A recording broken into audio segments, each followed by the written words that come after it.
Olá, alunos e alunas, e quem mais estiver assistindo esta aula. Esta é a segunda aula sobre os processos de unificação tardia do século XIX.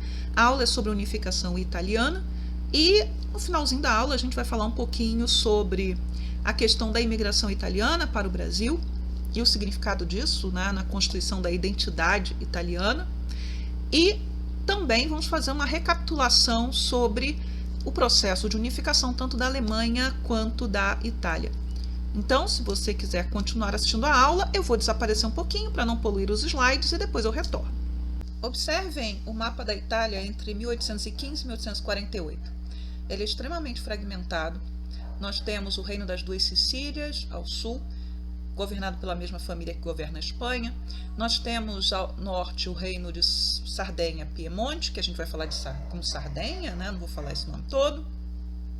Nós temos os estados da Igreja, governados pelo Papa, em verde, e nós temos outros territórios que estão sob domínio ou influência do Império Austríaco, que interfere dentro da Itália sempre que acha conveniente, como foi nas revoluções de 1820, lembrando que a Áustria faz parte da Santa Aliança, e depois nas revoluções de 1830 e 48 também.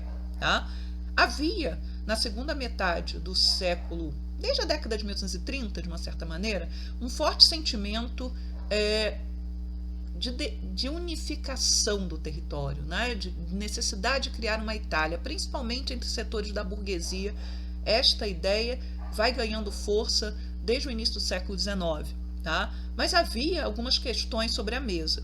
Se a Itália se unificasse, seria monarquia ou república? Se monarquia, quem seria o rei? Tá? O Papa se apresentava como um forte candidato. O Papa não se opunha à unificação desde que o governo fosse entregue à Igreja. Tá? Se fosse república, tá? Que tipo de república seria? Seria uma república laica? Seria uma república religiosa? Seria uma república com influência socialista? E aí a questão, né? Como se livrar da intervenção estrangeira, né? Da Áustria, da França, da Espanha. Então vamos lá.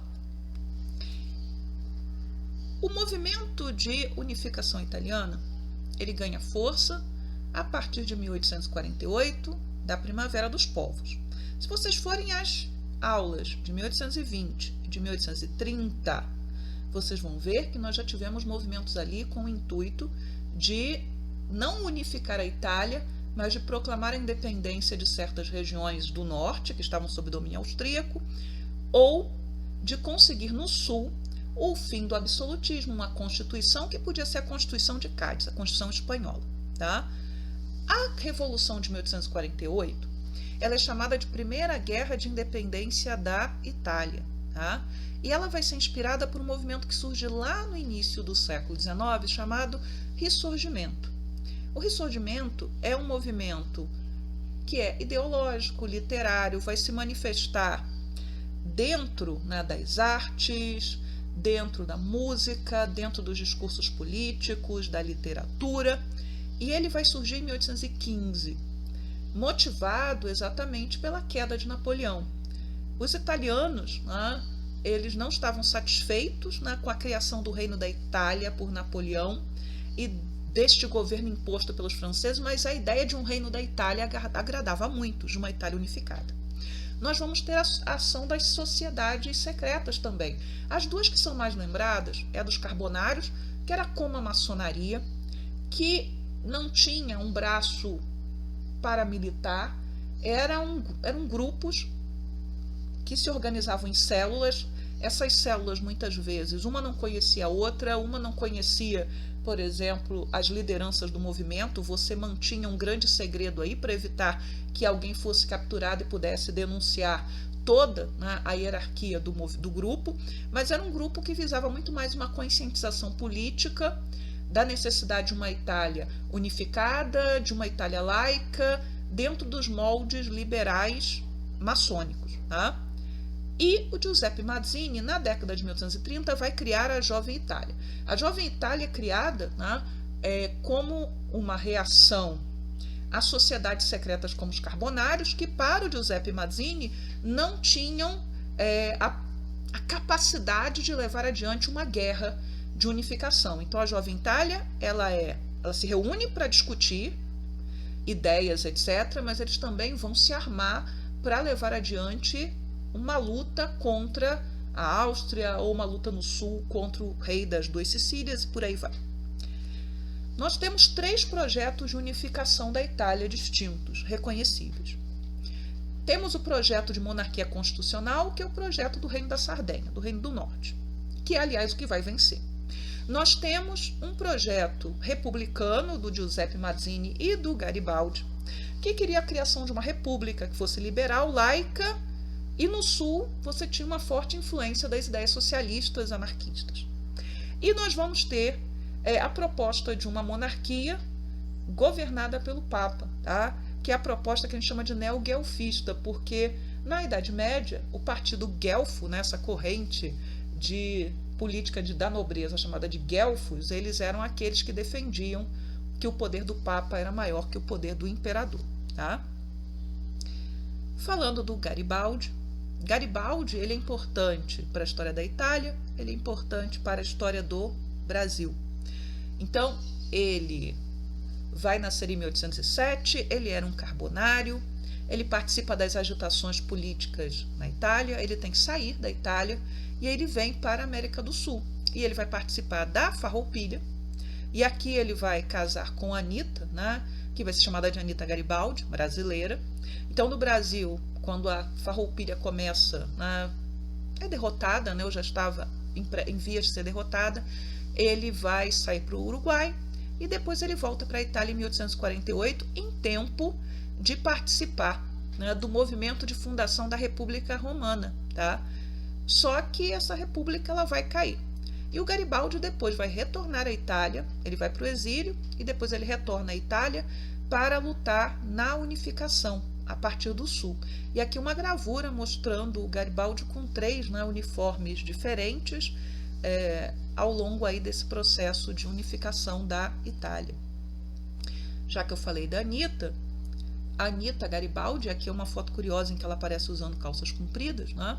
Ela é chamada de heroína de 2 mundos. Né? Ela lutou na Farroupilha e ela é considerada uma heroína, né, no sul do Brasil. Ela era catarinense, em Santa Catarina e no Rio Grande do Sul. E ela é considerada heroína também na Itália. Tá? Ela vai com Garibaldi para a Itália e ela vai participar das lutas lá na Itália, assim como ela participou das lutas aqui no Brasil, né? Luta mesmo, no campo de batalha. Tá?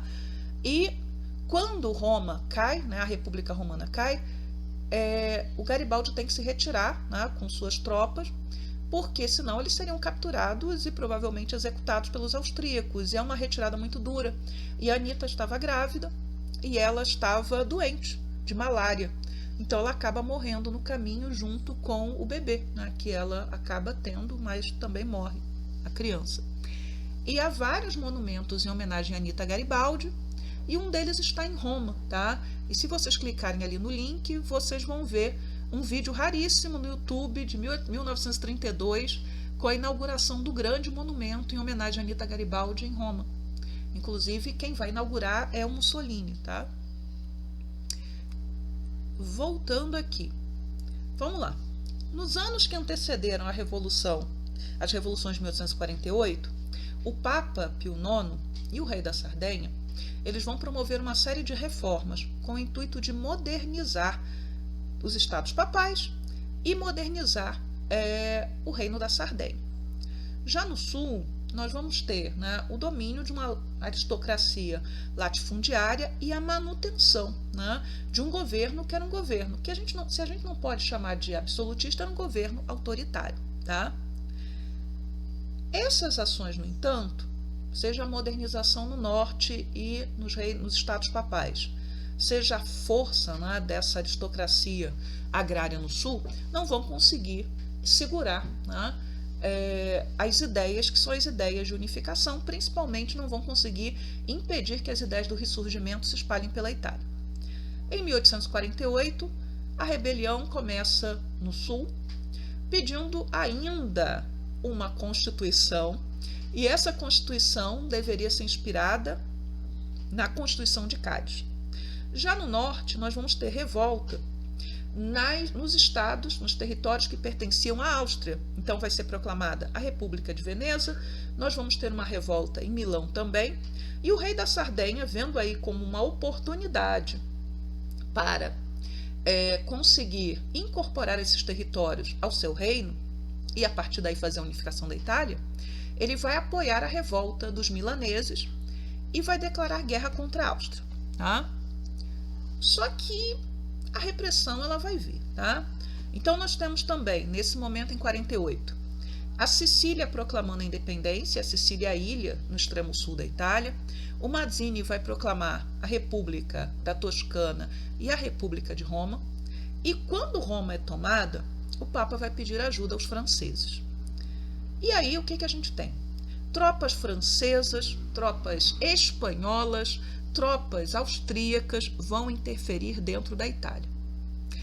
Qual vai ser a situação, por exemplo, da burguesia? A pequena burguesia, em especial, a burguesia que era educada, ilustrada, que tinha acesso às ideias do iluminismo, às ideias liberais, etc., está envolvida nessas revoluções.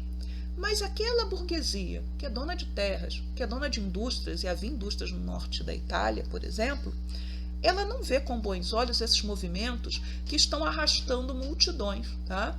Eles não veem como seguros, os caminhos que podem tomar esses movimentos, talvez se encaminhando para uma república com ideias socialistas. Então, o apoio dessa grande burguesia e o apoio de setores da nobreza vai começar a se tornar cada vez mais escasso.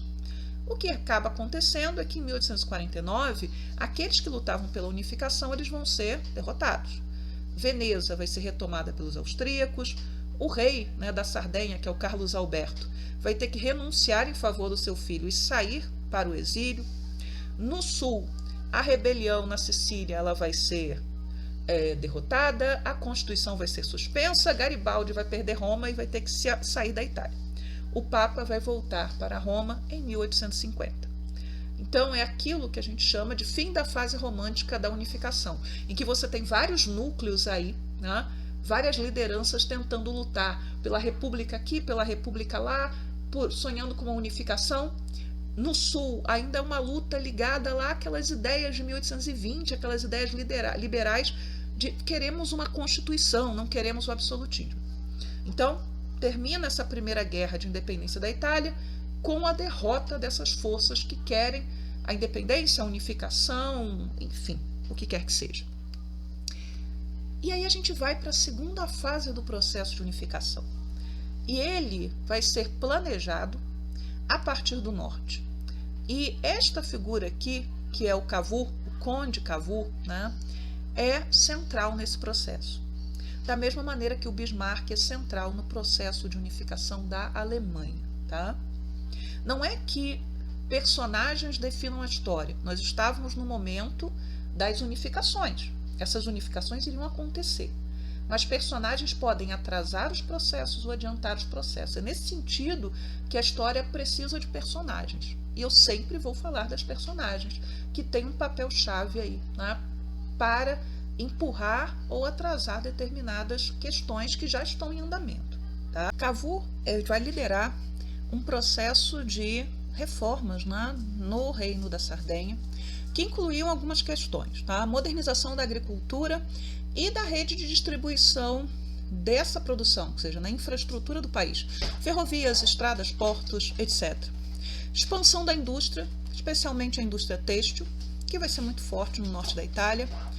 Vai firmar acordos com a França, com a Bélgica, com a Inglaterra e a Holanda, conseguindo empréstimos para o investimento no setor produtivo e na construção de ferrovias. Para conseguir esse apoio internacional, não somente econômico, mas também quando viesse a guerra, o Cavour vai apoiar a Inglaterra e a França na Guerra da Crimeia, entre 1853 e 1856. Ele também vai fazer uma reforma fiscal e vai criar o Banco Nacional, que vai conceder empréstimos com juros baixos para aqueles que quisessem investir, por exemplo, na indústria, em ferrovias e estradas, enfim, né, e outros setores que pudessem ajudar o Reino da Sardenha a se tornar um reino moderno, né, colocar a Sardenha plenamente na segunda Revolução Industrial. Vai limitar o poder da Igreja Católica, e a Igreja Católica ela tinha muita influência, inclusive com seus próprios tribunais dentro da Itália. Então na Sardenha isso vai acabar, os tribunais vão ser só os tribunais do Estado, e vai abrir creches e escolas, né?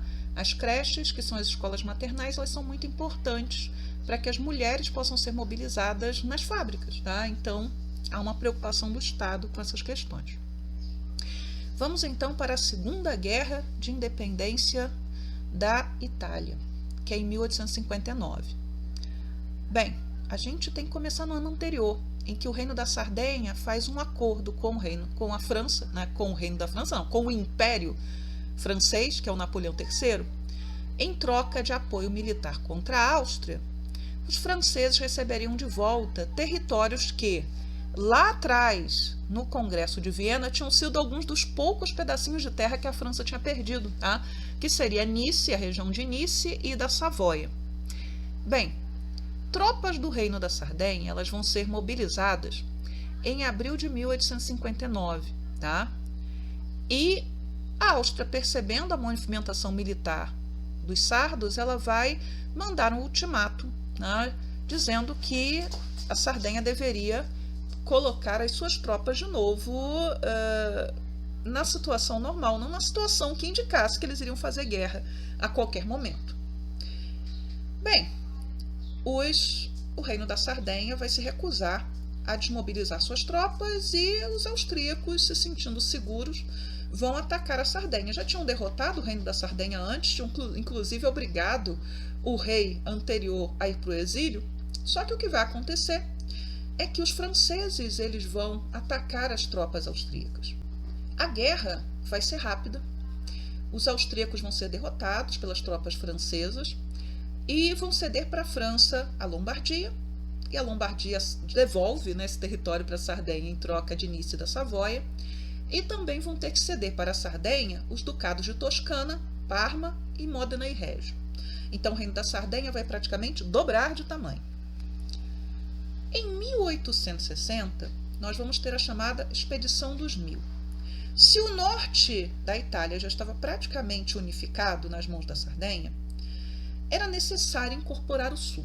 Tá? Só que não havia um motivo, tá, para o Reino da Sardenha atacar o sul. Tá? Não se podia criar, né, uma situação de guerra sem que houvesse aquilo que a gente chama, né, de casus belli, né, de uma agressão. O Reino do Sul não tinha nenhum problema com o Reino do Norte. Então, vai ser mobilizado o Garibaldi. Garibaldi vai se infiltrar no Sul, tá, com autorização do Cavour, né, e do rei do Reino da Sardenha, com um grupo de voluntários, de guerrilheiros, né, que eram chamados de os Mil. Esses militantes eles vão entrar pela Sicília, e a Sicília vai ser sempre a porta de invasão da Itália. Lembrem, né, depois, ano que vem, vocês vão estudar a Segunda Guerra, vocês vão entender porque eu estou falando isso. E essa expedição dos Mil vai se aproveitar de uma rede que já havia no sul, né, de resistência ao rei, né, das duas Sicílias. Já havia uma grande insatisfação. Esses guerrilheiros do Garibaldi eles eram conhecidos como camisas vermelhas. E eles vão avançar da Sicília para a Bota, e quando o rei, que é o Francisco II, tenta negociar com o povo, concedendo uma coisa que os caras estavam pedindo desde 1820, que era uma constituição liberal, já é tarde demais. Tá? Em 7 de setembro de 1860, Garibaldi entra em Nápoles, que era a capital do Reino das Duas Sicílias, e o rei e a sua família têm que se abrigar em Roma, né, sob a proteção do Papa. O Reino das Duas Sicílias e o Reino da Sardenha serão unificados por um plebiscito, que é um plebiscito pro forma, no final das contas, em 21 de outubro. E este plebiscito vai ser apoiado pela França e pela Inglaterra. Então é apoio suficiente para que nenhuma outra nação conteste este movimento.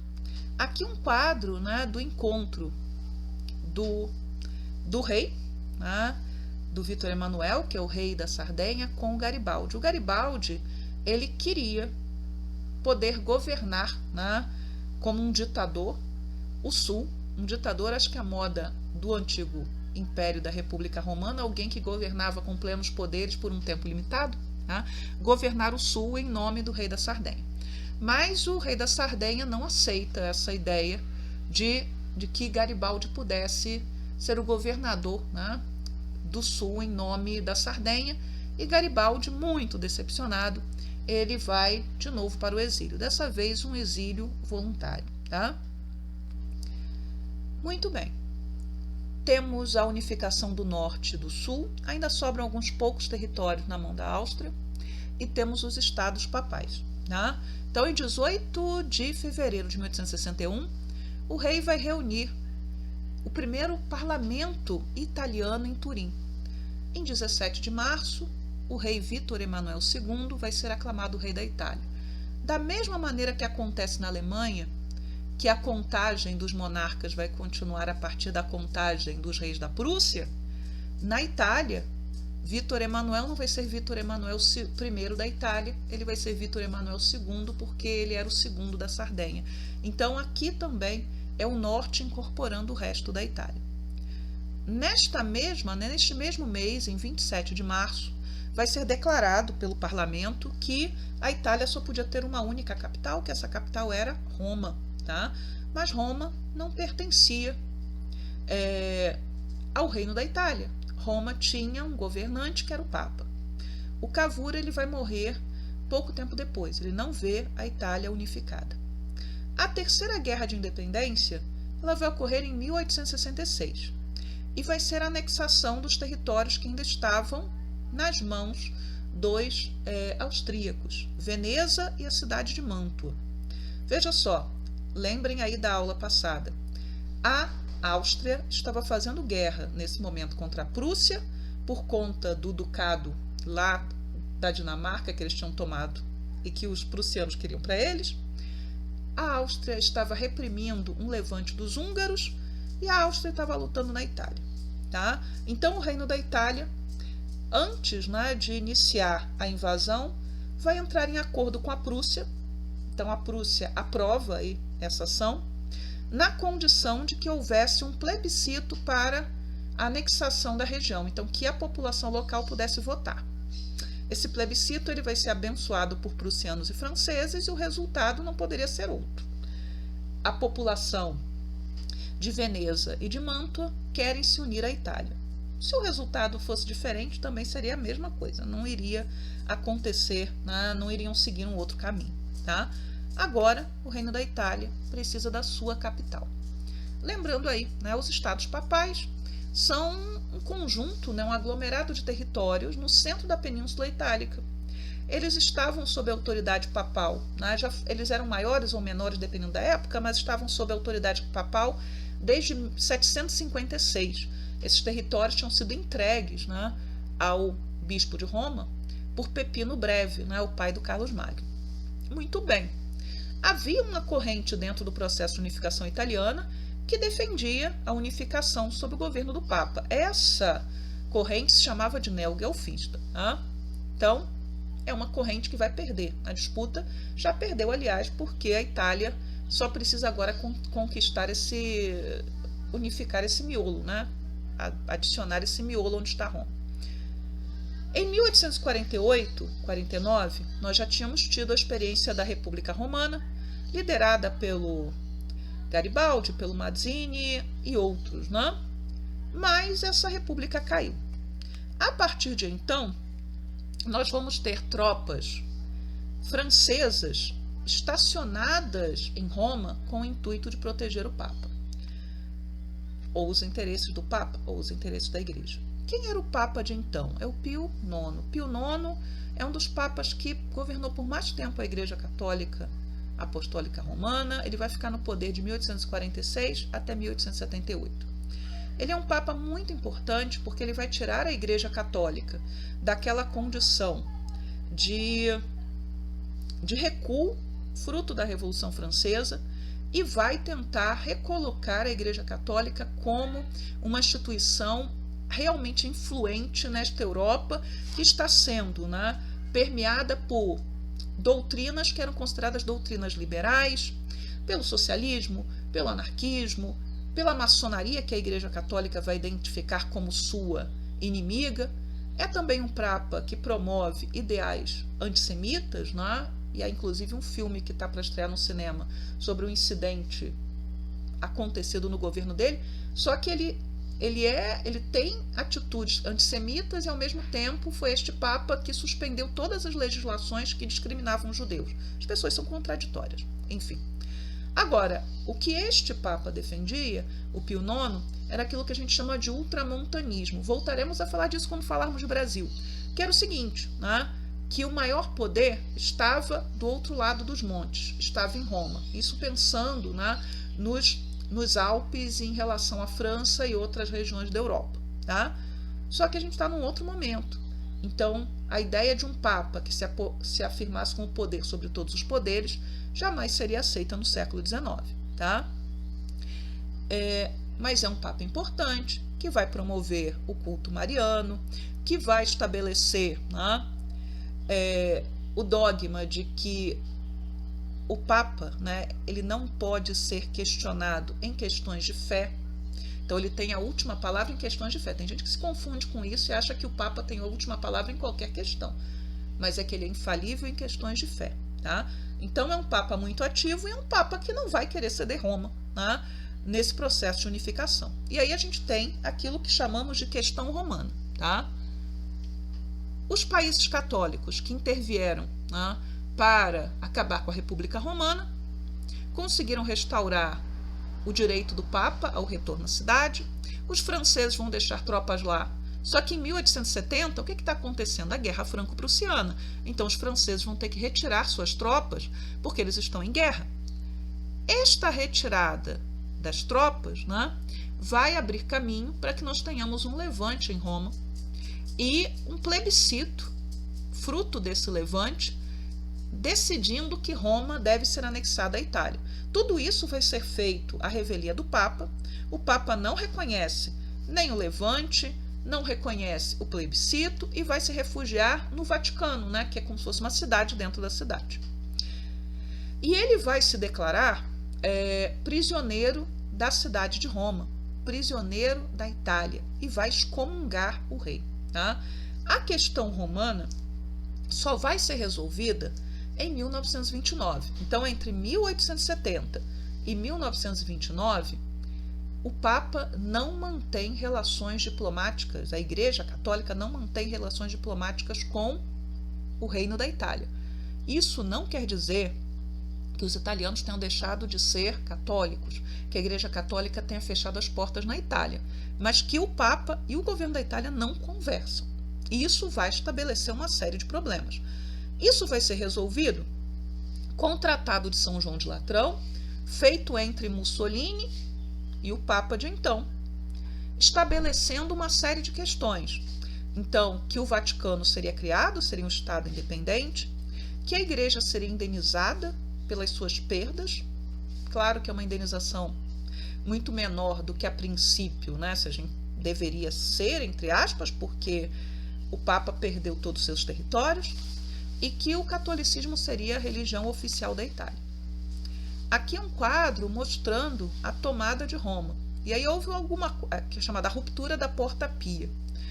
O Pio IX, né, ele tinha ordenado a resistência da cidade, mas que se houvesse confronto, os guardas deveriam se render, porque efetivamente ele sabia que as tropas do governo italiano eram muito mais fortes, ele não queria que os seus soldados morressem, ele não queria mortes inúteis.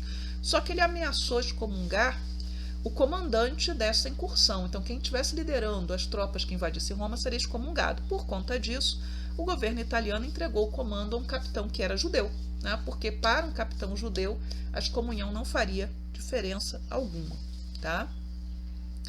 Aqui nós temos um mapa, né, mostrando como vão diminuindo aí os territórios papais até que finalmente Roma é ocupada lá em 1870. Tá?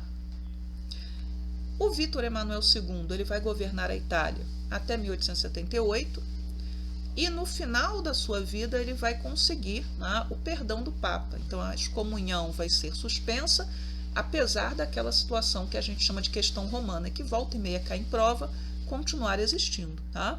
Então ele morre como católico, ele morre reconciliado com a Igreja. Vou ler agora um trecho importante aqui. No momento da unificação italiana, em 1860, estimou-se que não havia não mais do que 2,5% dos seus habitantes falava a língua italiana no seu dia a dia. O resto falando idiomas de tal forma diferentes que professores enviados à Sicília na década de 1860 foram confundidos com ingleses. Provavelmente uma porcentagem bem maior, mas ainda uma modesta minoria, teria se sentido naquela data como italianos. Não é de se admirar que Mazzo d'Azeglio, 1792-1866, tivesse exclamado em 1866: "Fizemos a Itália, agora precisamos fazer os italianos". Então, o que a gente está dizendo? Havia uma elite que queria essa unificação, havia um reino que vai levar adiante essa unificação, mas nós não tínhamos ainda uma nacionalidade italiana, tá?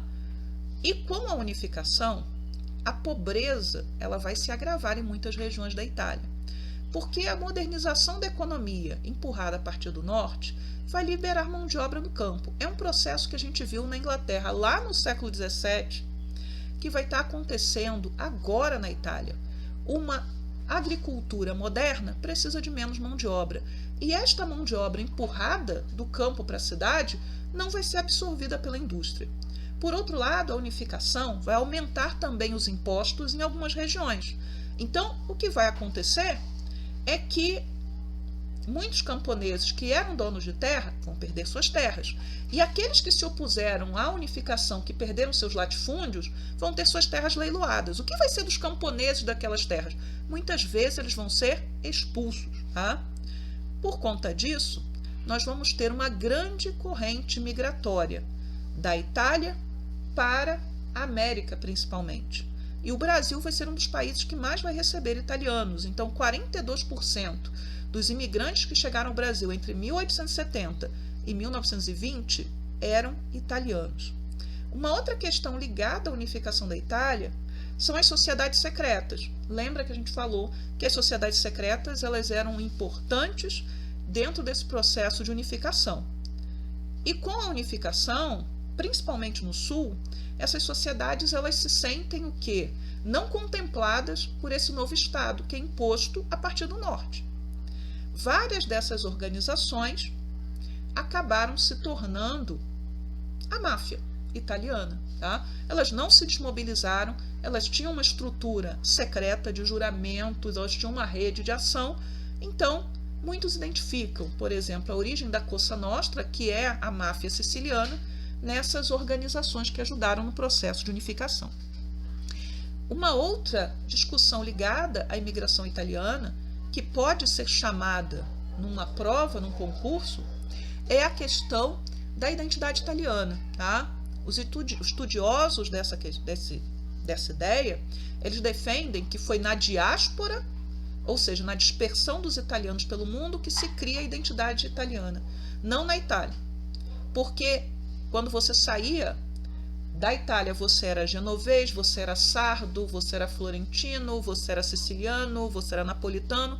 Quando você chegava no Brasil, todos eram italianos. Quando você chegava nos Estados Unidos, todos eram italianos.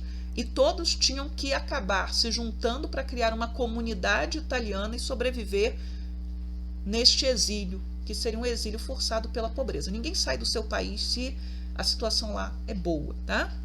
Então, a ideia de uma identidade italiana forjada no estrangeiro, muito mais do que na Itália. Tá? E essa imigração italiana ela é fartamente contemplada no Brasil, né, pelas produções do cinema, da TV, principalmente as telenovelas, que falam sempre da imigração italiana. Então, recapitulando, a Itália e a Alemanha elas só se constituem como Estados-nação unificados no final do século XIX, na segunda metade do século XIX. Só que esse processo é um processo de unificação política. A criação de uma identidade nacional em territórios que eram extremamente fragmentados ela vai ser um outro processo que começa neste momento e vai se estender até o século XX. Daí nós temos as duas frases que eu cito aqui. Fizemos a Itália, agora precisamos fazer os italianos. E a outra era, ao invés da Prússia se fundir na Alemanha, a Alemanha se fundiu na Prússia. Então falta criar essa identidade nacional.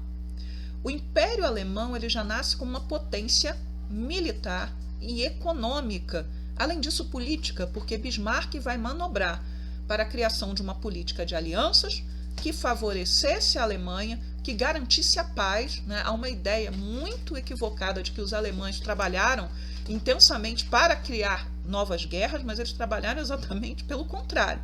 Só que no intuito de criar essas alianças isolando a França, Bismarck acaba lançando sementes daquilo que é um dos fatores que conduzem à Primeira Guerra Mundial. Grupos de alianças de países que têm uma série de acordos que acabam facilitando que conflitos que eram conflitos locais possam se tornar maiores porque os países estão amarrados nessas alianças. É como a aliança da OTAN. Se qualquer país da OTAN for atacado, a OTAN tem que entrar na guerra como organização. É uma ideia semelhante, tá? A criação da Alemanha coloca no cenário político, né, no cenário imperialista, uma nova nação que quer territórios na África e além, tá? Interferindo de uma certa maneira no equilíbrio de forças que já estava dado entre França, Rússia e a Inglaterra. Bem, nós temos a questão da Itália, tá?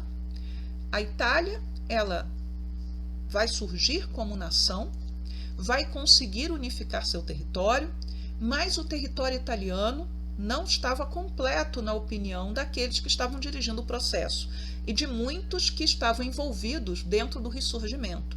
Faltavam ainda territórios que estavam nas mãos da Áustria, territórios que ficavam do outro lado do Mar Adriático e que não vão vir para a Itália, tá? Mas que vão ter um papel na colocação da Itália na Primeira Guerra Mundial.